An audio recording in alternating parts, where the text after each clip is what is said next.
ಯಾಕೆ ಡ್ರಗ್ಸ್ ವಿರುದ್ಧ ಮಾಡಬಾರ್ದು? ಅದಕ್ಕೆ ಸೈನ್ಸನ್ನು ಹಾಗೂ ಯೂಸ್ ಮಾಡ್ಬೋದಲ್ಲ.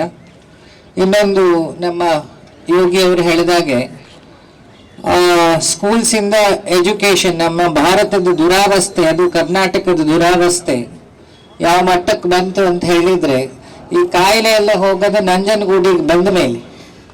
ಈ ಮೈಸೂರಲ್ಲಿ ಡ್ರಗ್ ಕೇಸ್ಗಳು ಸಿಗ್ತಾ ಇದೆ ಅಂದರೆ ಅದು ಮೈಸೂರಿಗೆ ಅವಮಾನ. ಮೈಸೂರು ಪಾಕಿಂದ ಫೇಮಸ್ ಆಗಿದ್ವಿ, ಚಾಮುಂಡಿ ಬೆಟ್ಟದಿಂದ ಫೇಮಸ್ ಆಗಿದ್ವಿ.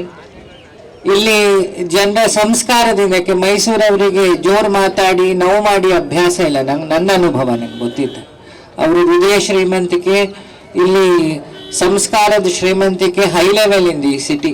ಮತ್ತು ಇಡೀ ಕರ್ನಾಟಕದಲ್ಲಿ ಟ್ರಾಫಿಕ್ಕಿನ ಸಮಸ್ಯೆ ಕಮ್ಮಿ ಇದ್ದು, ಎನ್ವಿರಾನ್ಮೆಂಟ್ ಏನು ಹೇಳ್ತೀವಿ, ಎಲ್ಲರೂ ಇಷ್ಟಪಡೋ ಎನ್ವಿರಾನ್ಮೆಂಟ್ ಮೈಸೂರು. ಆ ಜಾಗದಲ್ಲಿ ಈ ಹುಚ್ಚಾಟ ನಡೀತಾ ಇದ್ರು, ನಮಗೆ ಗೊತ್ತಿಲ್ಲದೆ ಅಂತೂ ಏನೂ ನಡೆಯಲ್ಲ.